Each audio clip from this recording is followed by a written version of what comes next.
ZEE5 app download करें और देखें पूरा एपिसोड बिल्कुल फ्री।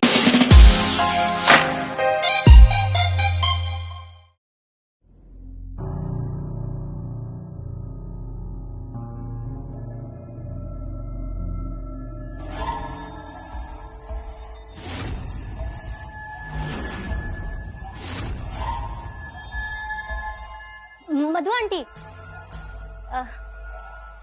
अंदर स्टोर रूम में क्या करने जा रही हैं? कुछ काम है क्या? काहे? हम भीतर ना जा सकेनी? हाँ, अरे नहीं, मैं तो पूछ रही थी कि अंदर कुछ काम है क्या? हाँ, भीतर से सजावे के कुछ सामान रखल बा, उहे लेवे जाता नहीं। मिथिलेश और रीतू के सुहाग से सजावे के बा। अब वो सब सामान मैं बाहर निकाल दूंगी। अभी आप जाइए, जाकर रजू चाची को देखिए, बेचारी बहुत रो रही हैं, संभालिए उन्हें। कहाँ भेल रजू के? शायद पेट में दर्द है, आप जाइए ना, जाके देखिए ना उन्हें। पेट में दर्द? अच्छा ठीक बा, हम गोपाल से दवाई मंगा देता नहीं। आंटी जी, हाँ, चाबी तो देके जाइए। हाँ हाँ, अब इसकी चाबी तो मितवा के पास रहती है ना? हाँ, ई रूम के 2 चाबी बा, एगो हमार पास रहेला, एगो मिथिलेश के पास। अच्छा ठीक। रजो,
आज तुम बहुत खुश होंगी ना रितु कि आज तुम्हारी सुहागरात है, लेकिन अफसोस तुम उस सुहागरात को मनाने के लिए जिंदा ही नहीं रहोगी, क्योंकि तुम्हारी मौत का सामान मैंने तैयार कर दिया है। जैसे ही ये दूध तुम्हारे शरीर में जाएगा, तुम्हारा राम नाम सत्य हो जाएगा।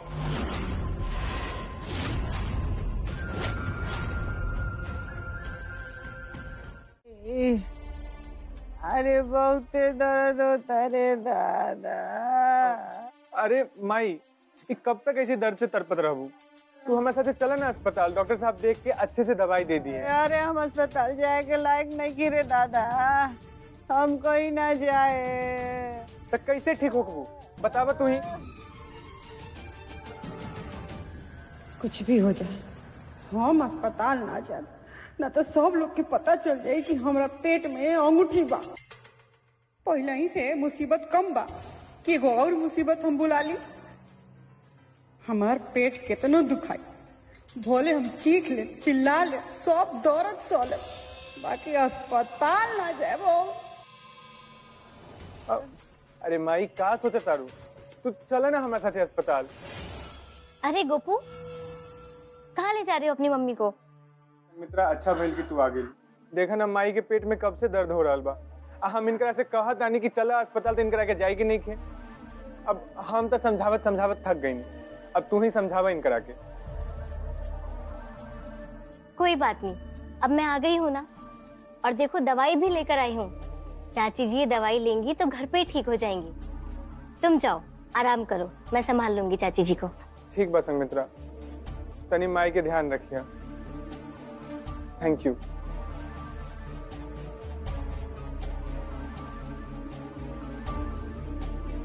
लीजिए रज्जू चाची, गर्मा गर्म दूध पी लीजिए, इसको पीने से आपको आराम मिल जाएगा।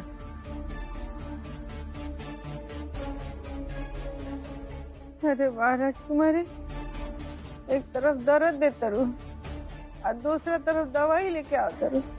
घर के लोग लागल रहला हमरा के अस्पताल ले जाए खातिर, सब के हॉस्पिटल चला कहत रहला। ताकि तू हमार कितना चिंता करेलू, घरे में हमरा खातिर दवाई बना लेलू।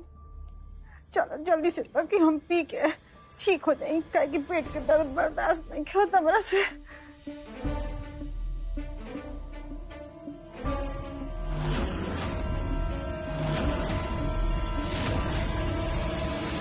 रुकिए चाची जी,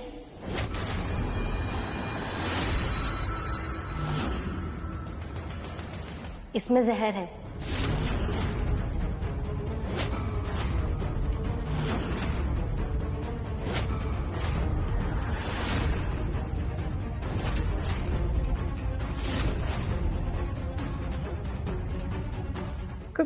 का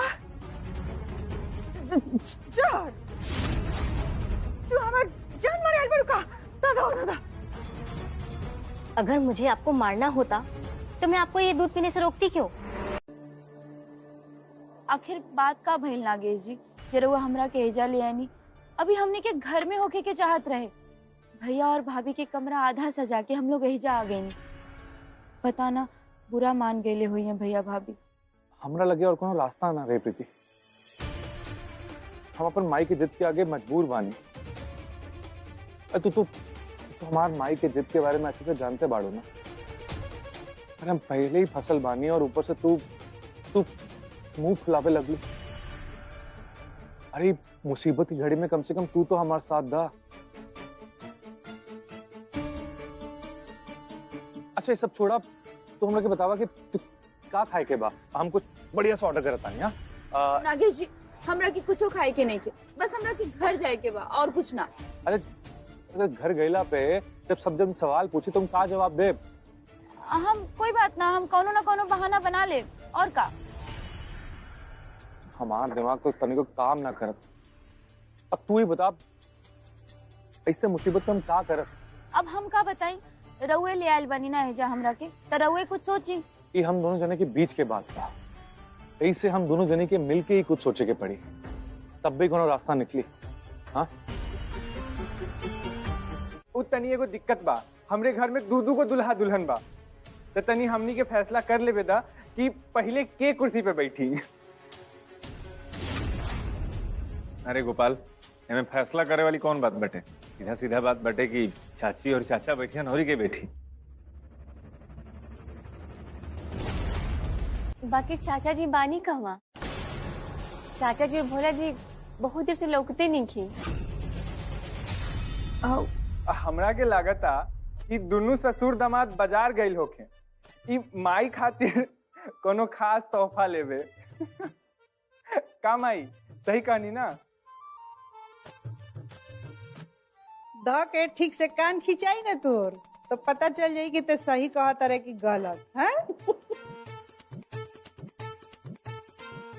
चाची जी तो लजा गई। वैसे गोपाल के बात से हमहू सहमत बानी, लागता कि कोई खास उपहार लेवे गइल बा लोग शहर। गोपाल, हाँ तो काम करा, हाँ चाचा के फोन कर ले और घर से बोला कि अरे इतना दूर से फोटोग्राफर आइल बड़ा, फोटो खींचे खातिर फैमिली फोटो होता थे, तो जल्दी घरे आ जा। हाँ अरे वो जल्दी घरे ना आई है बबुआ। जल्दी घरे ना है मतलब चाची हम कुछ समझ नहीं ना काहे?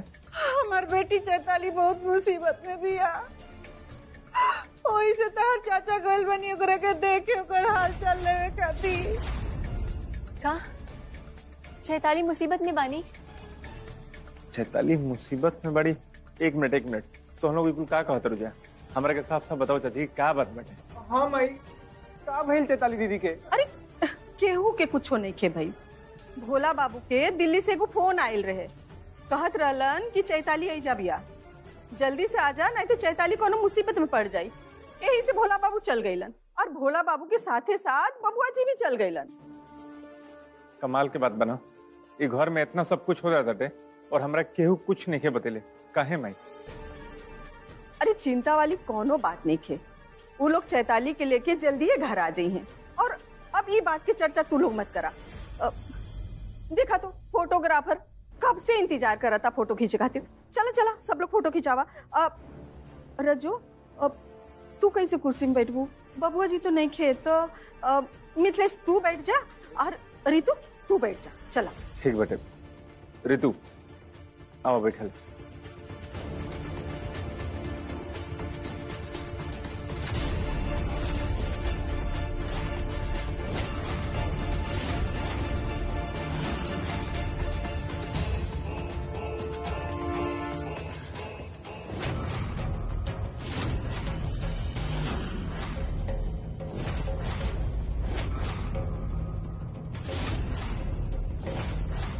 एक कुर्सी पे हम और प्रीति बैठक। अरे तू लोग आ गईला। बाकी कुर्सी से उठा, ये कुर्सी में मिथिलेश और रितु बैठी हैं। अरे बड़की माई, ये लोग देर से आइल बारे ना, तो इनका लोग के पता नहीं खे कि ये कुर्सी शादीशुदा जोड़ा के बैठे खातिर लागल बा। अब रोवा लोग के पता चल गई ना, उठी फोटो खिंचावे दी इनका लोग के। बतावे की जरूरत नहीं खे गोपाल, हमनी के पता बा कि कुर्सी दूल्हा दुल्हन खातिर बा। तो झूठो के जिद करके काहे बैठल बड़े? ये कुर्सी पे बैठे के बा उठ। अरे कुर्सी पति पत्नी खातिर बा, तू लोग खातिर ना। उठा। अगर ये कुर्सी पति पत्नी खातिर बा माई, तब तक केकरो दिक्कत ना होके के चाहिए एकरा ऊपर हम दोनों के बैठला से। मतलब ये कि हम और प्रीति पति पत्नी बानी।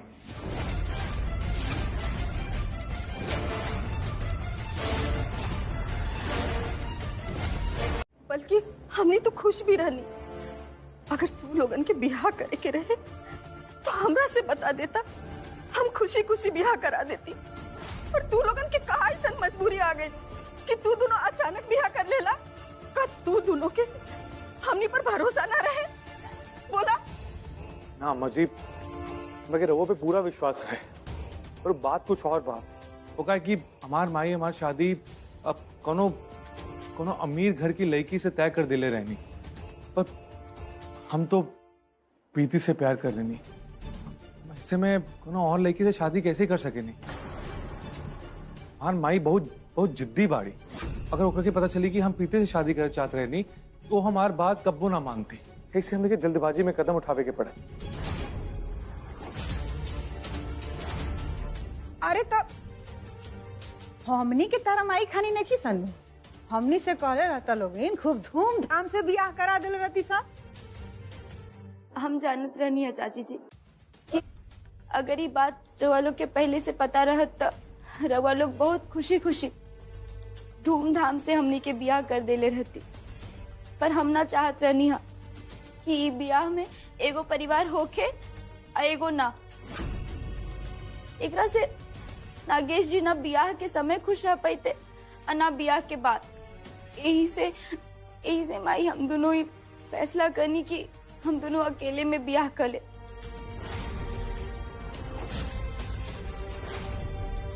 ये देखिए, ये रहल मंगलसूत्र। एक ही चाची, ये सिंदूर।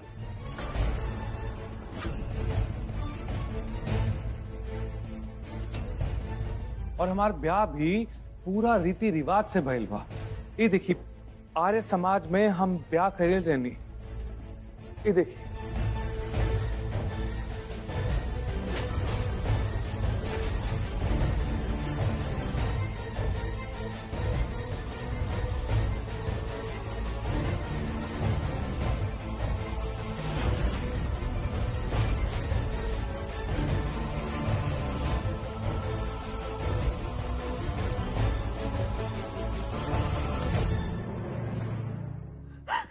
प्रीति, तू हमारी एकलौती बेटी बाड़ू। तो हर भी खूब धूमधाम से करे जात रहनी। तू ऐसे काहे करियो?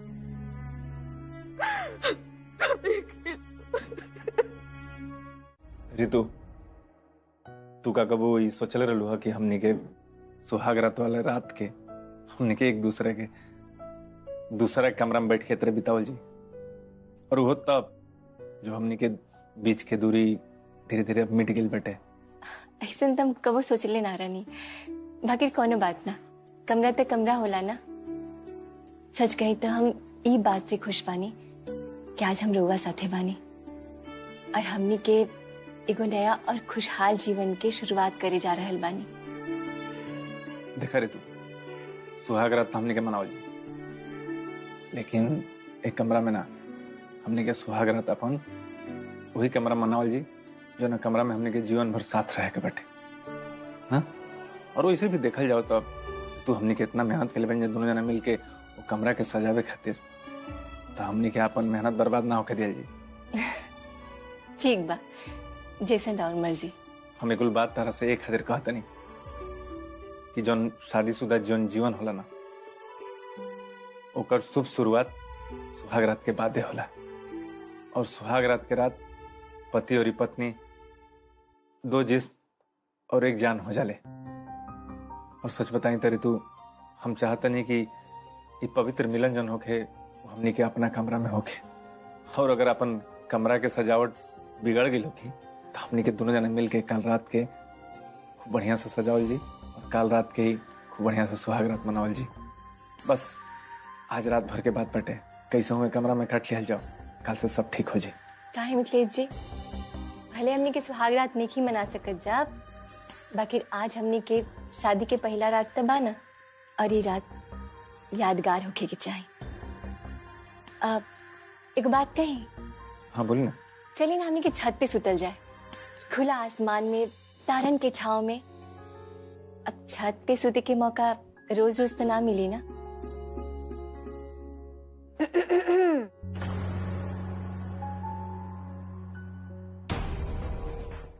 मितवा, ऋतु, तुम दोनों की आज सुहागरात है, तो सब कुछ वैसे ही होना चाहिए जैसे सुहागरात में होता है। मतलब? तुम दोनों फिल्में नहीं देखते क्या? फिल्मों में जैसे सुहागरात वाली रात पत्नी अपने पति को हल्दी वाला दूध पिलाती है, ठीक वैसे ही। लेकिन इस कमरे में दूध तो है नहीं, तो देखो मैं ही दूध लेकर आ गई।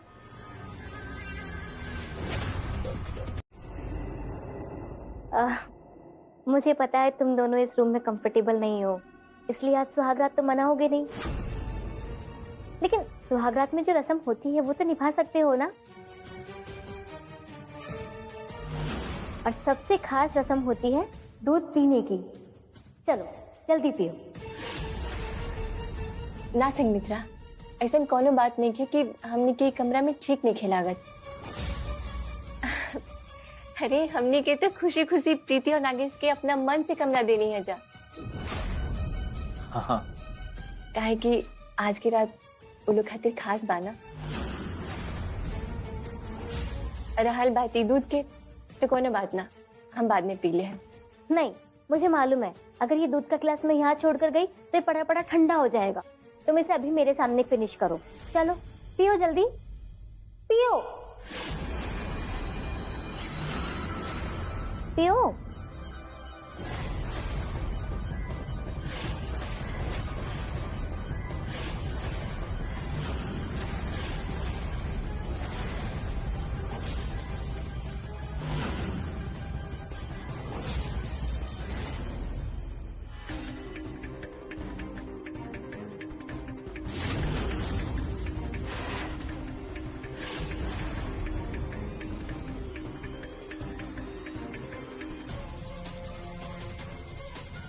Very good. चलो अब मैं चलती हूँ।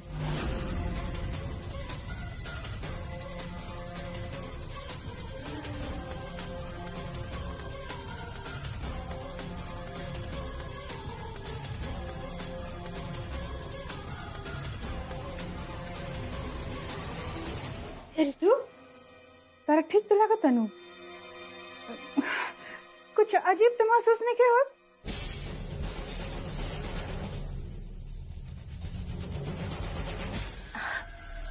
काहे कुछ अजीब लगी चाची जी? हम ठीक बानी। और सच कही तो आज हम बहुत खुश बानी। कितना दिन के बाद जाके आज ही घर में खुशी आइल बा। ऋतुआ के तो कुछ भइबे ना कर, का जानी पगलेट लड़की का ओकरा के का पिया के चलाई बिया। हमरा की भी अच्छा नहीं खेला कर, अब का करें? मैं लगे सो कोनो रास्ता भी तना रहे। हमार माई हमार ब्याह करे खातिर जिद पहले रहनी। अभी नाटक ही सही, अरे नाटक की वजह से हमने के इतने समय मिल जाए अपन माई के मनावे खातिर। एक बार हम अपन माई की सच्चाई बताती और फिर हम सबके सामने माफी मांग ले। हाँ, और फिर हमने के परिवार खुशी खुशी हमने के ब्याह कर दिए हैं। समझ गई ना? अच्छा, तू टेंशन मत ले। हाँ, जैसे मिथिलेश और ऋतु अपन बीच कमरा में पर्दा लगा के रहत रहे, वैसे ही जब तक हम दोनों ब्याह के बंधन में ना बन जाए तब तक ही पर्दा लगा के ही सूतब।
कैसन मन्नत?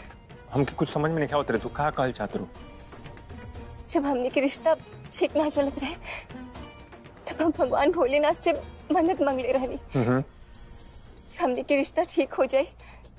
तब हमने के मिलन के पहले, मतलब हमने के सुहाग रात के पहले सब परिवार भगवान भोलेनाथ के मंदिर में जाके पूजा पाठ करब और उनका के धन्यवाद दे।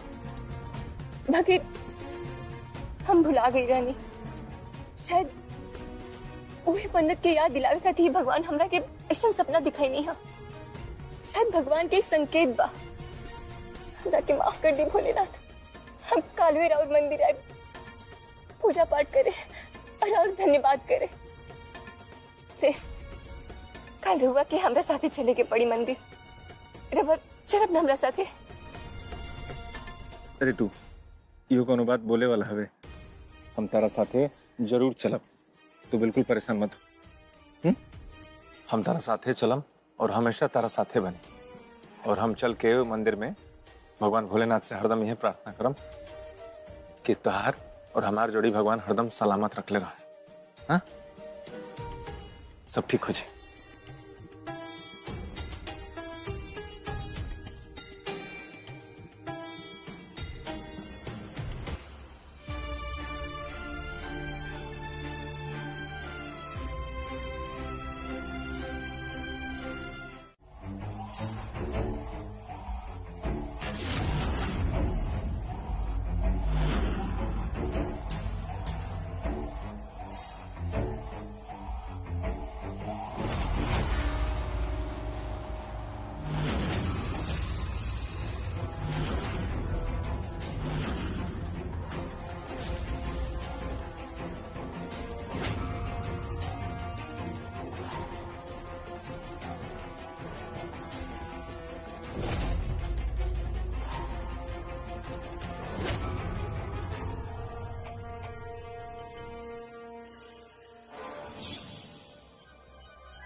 ऋतु, सपने में तो तुमने मितवा को मरते हुए देखा था ना, लेकिन असलियत में मरोगी तुम।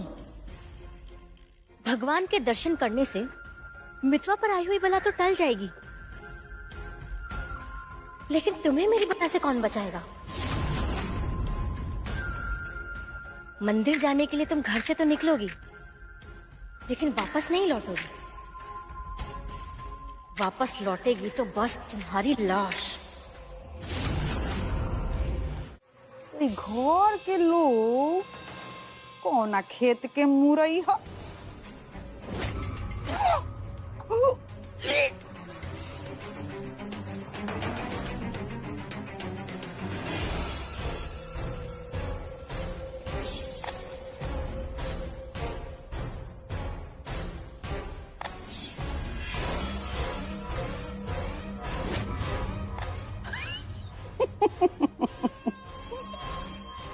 अंगूठी तो हम कबे उल्टी करके निकाल देले रन, बाकी पेट दर्द के बहाना हमरा तब तक बनावे के पड़ी जब तक हमार मकसद पूरा नहीं हो जाए। और हमार मकसद का बा, कैसे पूरा हुई, ई खाली हम जानत है और केहू के नहीं के पता।